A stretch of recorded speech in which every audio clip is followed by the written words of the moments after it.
If you would start out and tell us what was the motivation behind writing Big Coal? Well, the motivation came at a particular moment in 2001 when the New York Times Magazine asked me to go to West Virginia and write about mountaintop removal mines, big strip mines in West Virginia. And up until that time, I really had no idea that we burn coal in America. I kind of thought of it as something you read about in Charles Dickens novels. I grew up in Silicon Valley, was very interested in technology and what electrons can do from the rise of the internet. I worked at Apple Computer even briefly, but it never occurred to me where these electrons that we celebrate and all love so much and that are powering our voices now really come from. And when I went to West Virginia in 2001 and I saw these enormous strip mines and I saw the kind of environmental and economic devastation across wide regions of Appalachia, it really stunned me. And I wrote a story for the New York Times Magazine about this. But I really realized that that was just kind of touching the surface of what our coal dependency is really about, and that half of our electric power comes from coal in America. And so I thought that I would explore this subject more, and I spent the next 3 years working on this book.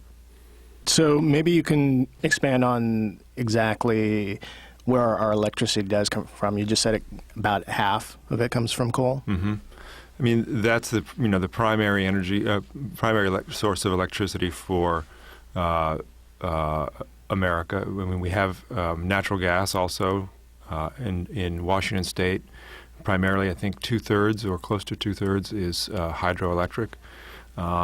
And there's, of course, some nuclear and a small percentage of renewable energy like wind and even a smaller percentage of solar. But the real workhorse for electricity in America is coal. And is coal used for other applications beyond just electricity generation? No. It used to be. People used to heat their houses. It used to power locomotives. I mean, coal was really the fuel that created America. It was the fuel that gave rise to the Industrial Revolution. Of course, it began by powering steam engines, which allowed factories and which allowed all of the things that we think of as sort of civilized life now, from steel manufacturing, to Henry Ford couldn't have built the first automobile, for better or worse, without coal-fired electricity. So in a certain way, we have a lot to be grateful for coal, and it was really, the engine or the fuel that built America. So if one listens to the current administration in the White House, you get the impression that coal is a good thing. It's what's going to save us from our dependency on oil overseas and take us into the next couple centuries. What's the problem with that? Well, there's a lot of problems with that. To begin with, the problem with that is that view of our America's energy situation is grossly simplified and is built upon the idea that all we have to do is keep finding new sources of energy and keep consuming. In fact, the energy situation in America is facing not the energy situation. America is facing two profound problems with energy, and one is we're coming to the end of the fossil fuel era, the cheap fossil fuel era. You can argue about how much oil and gas is left in the Middle East, but the end of cheap supplies the end of cheap oil and gas is over. And with the rise of China and their increasing demand, the days when we could just think about consuming to our heart's content and really not worrying about it are gone. And the other big issue that we're facing with energy is global warming. And the science is getting clearer and clearer on it. The urgency is getting more and more clear. And we need to take action on that. And that's going to drive a lot of energy policy in the future. The problem with coal is that, certainly from a climate point of view, it's a disaster. Coal is by far the most carbon-intensive fossil fuel. Like a single a new coal plant that's going up in Illinois that I write about in my book, will emit about as much carbon dioxide as every car built by the Ford Motor Company this year. That gives you an idea of the scale of the carbon dioxide emissions. So if you take global warming at all seriously, this idea that we just have a lot of coal and we should just burn it is a disaster for the climate. But it's also a problem because coal can't really replace oil and gas, at least not in a sort of simple way. There are ways of transforming coal into diesel fuel, and that can help to displace some oil in consumption in America. But these plants are enormously expensive. They are a step backwards as far as carbon dioxide emissions, and they don't. So it doesn't really help us with, the peak oil problem. So coal is not going to save us from dealing with the end of cheap oil and gas, and the industry likes to pretend that it will and to exploit this idea of energy independence. But in fact, that's more of an ad slogan than anything. Let's go into a little more detail on the environmental problems with coal, starting with the pollutant factors. I mean, everybody can see if you're near a coal plant, coal facility, enormous smokestacks and nasty black smoke coming out. Well, it's interesting. That's really that's what we think about when we think of being near a coal plant. But in fact, there isn't nasty black smoke coming out. There were laws passed in the 70s and 80s that regulate what they call the opacity of what's coming out of the stack, so that you can't essentially you're not allowed to be able to see it. And that was a good thing in many ways, but it also gives this illusion that if you look at a coal plant today, you don't see anything coming out. You see steam coming from the coolers if it's a really big coal plant, but out of the actual smokestacks of the plant, unless there's something wrong, or unless it's some of the particularly old and dirty plants, you can still see stuff. But mostly you can't see anything. And that gives a lot of people the idea that it's safe and it's clean. And in fact, it's not. And in fact, they emit tremendous amounts of pollutants, but they're just essentially invisible. That doesn't mean that they don't create visible smog later, but what's coming out of the stacks itself at that moment is not black anymore. The coal plants have gotten a lot cleaner, and the coal industry gets credit for that, and they take a lot of credit for that. 35 emissions are down of traditional pollutants are down 35% since 1970, which is a really good thing.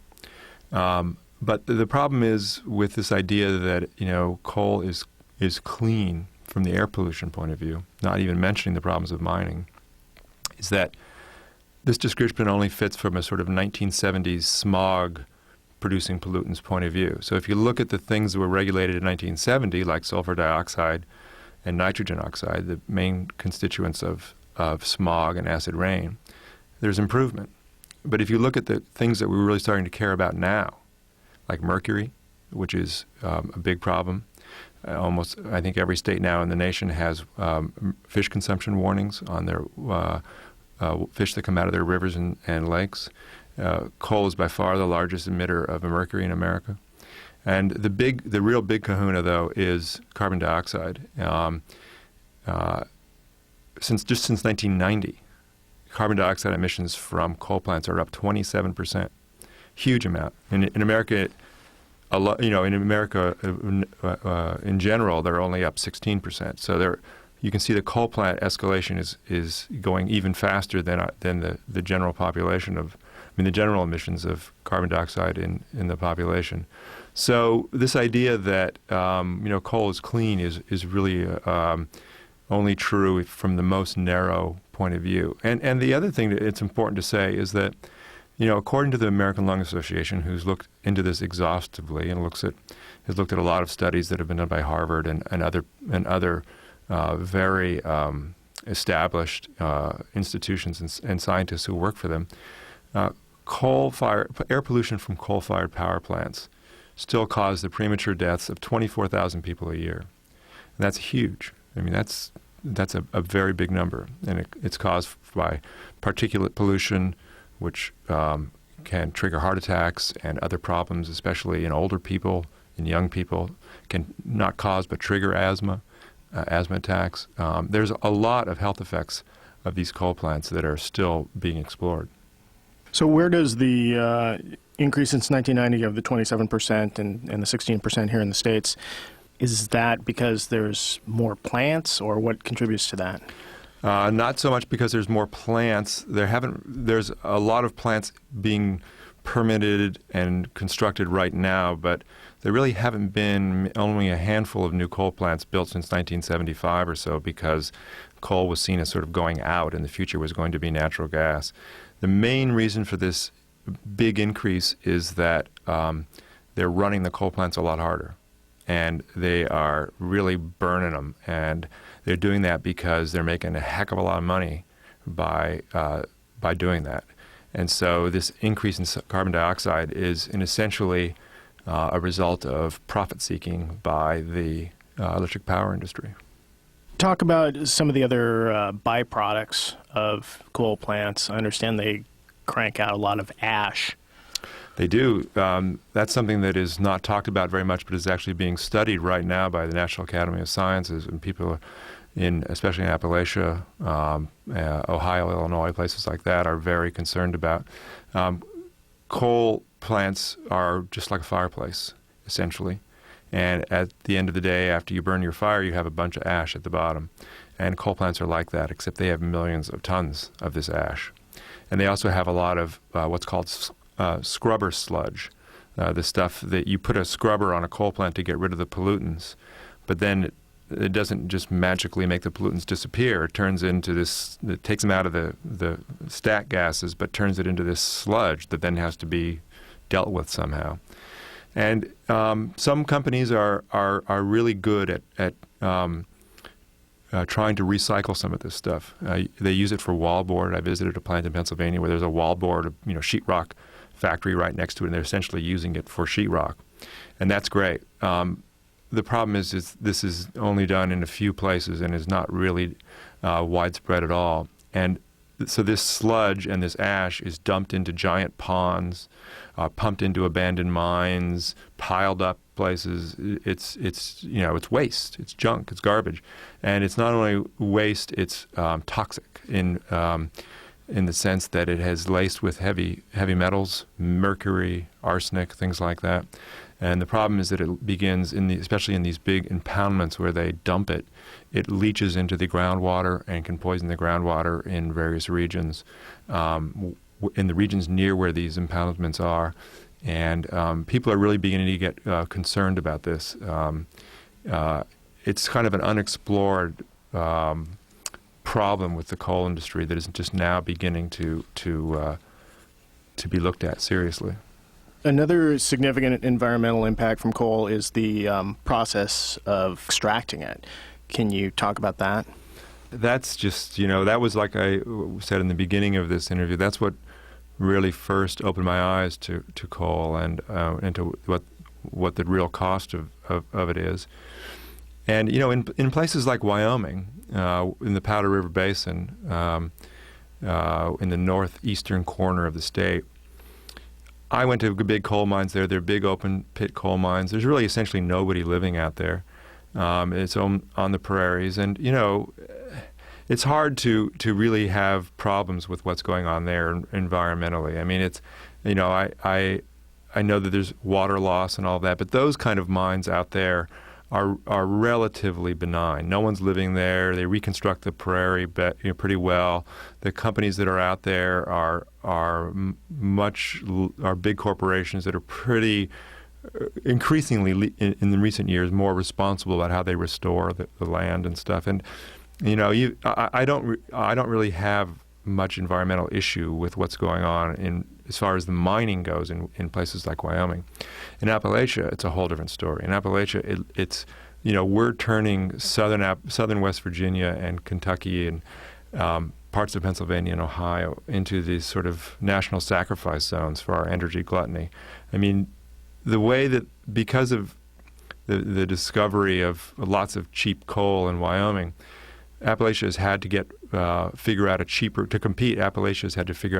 way to get this stuff out of the ground. So unless they have to, they don't like to open underground mines. Their preferred method is to just blow up the mountain.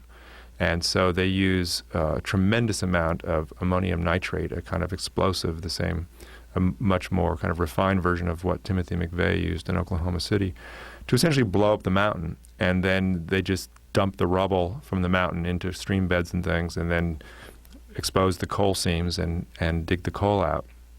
And this, of course, flattens the mountains and destroys communities nearby, and more importantly, buries.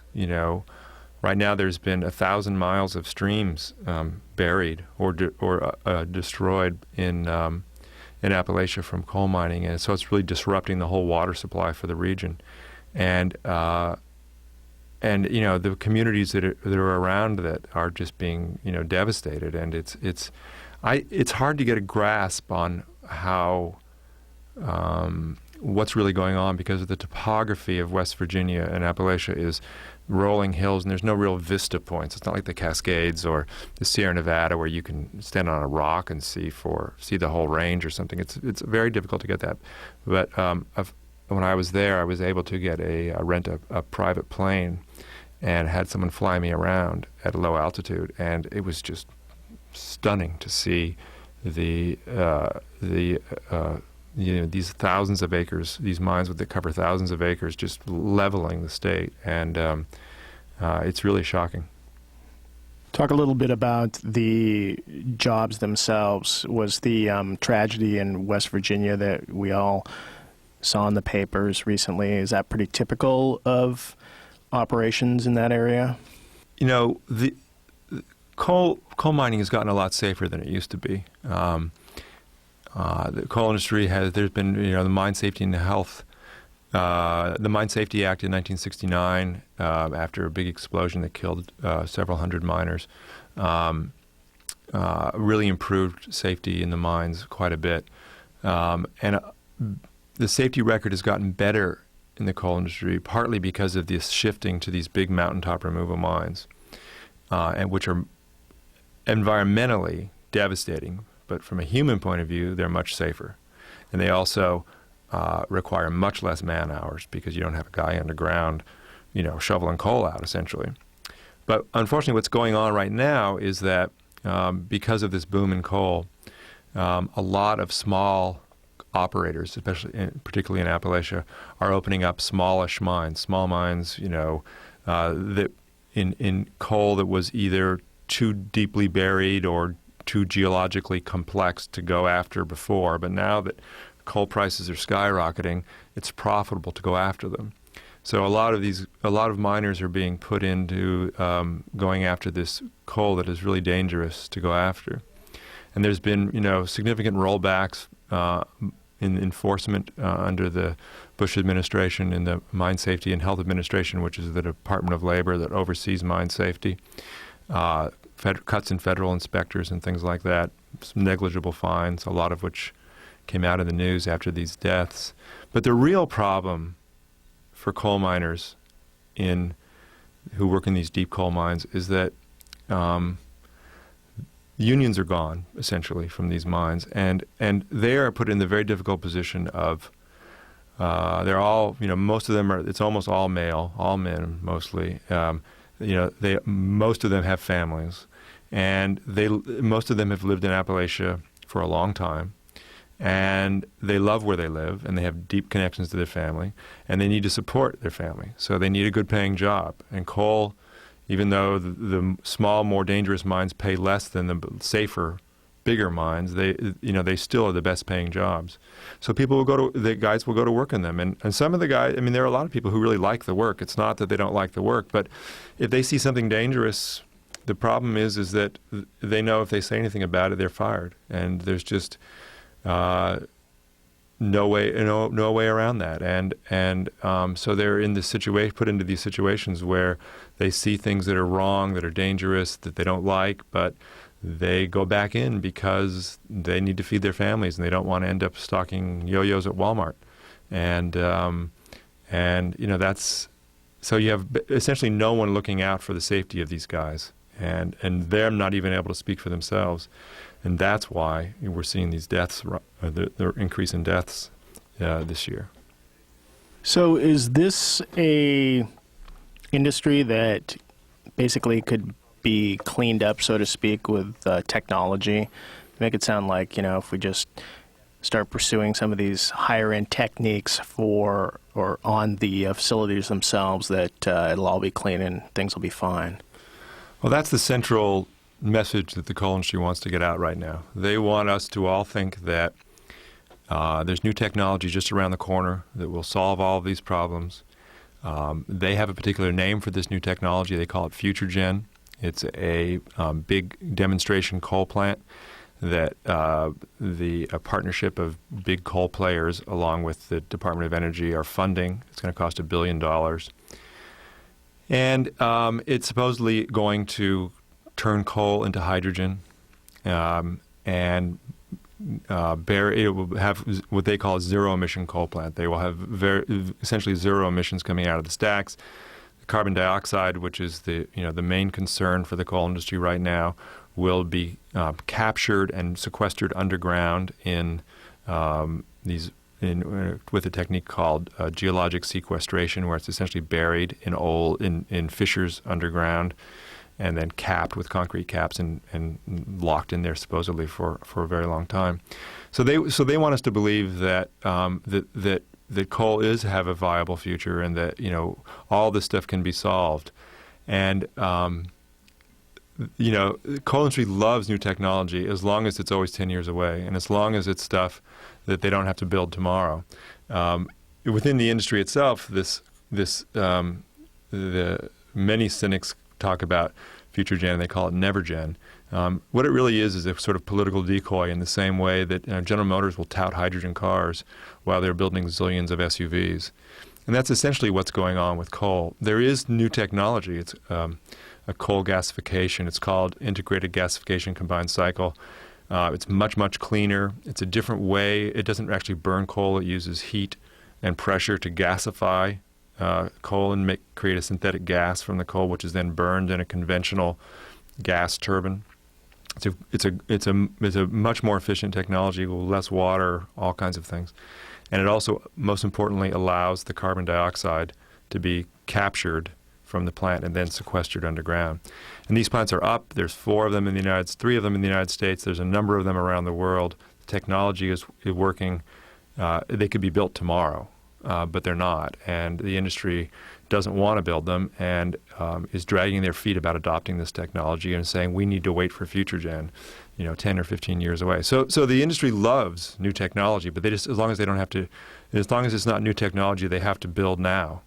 As long as they can wait for somebody else to build it.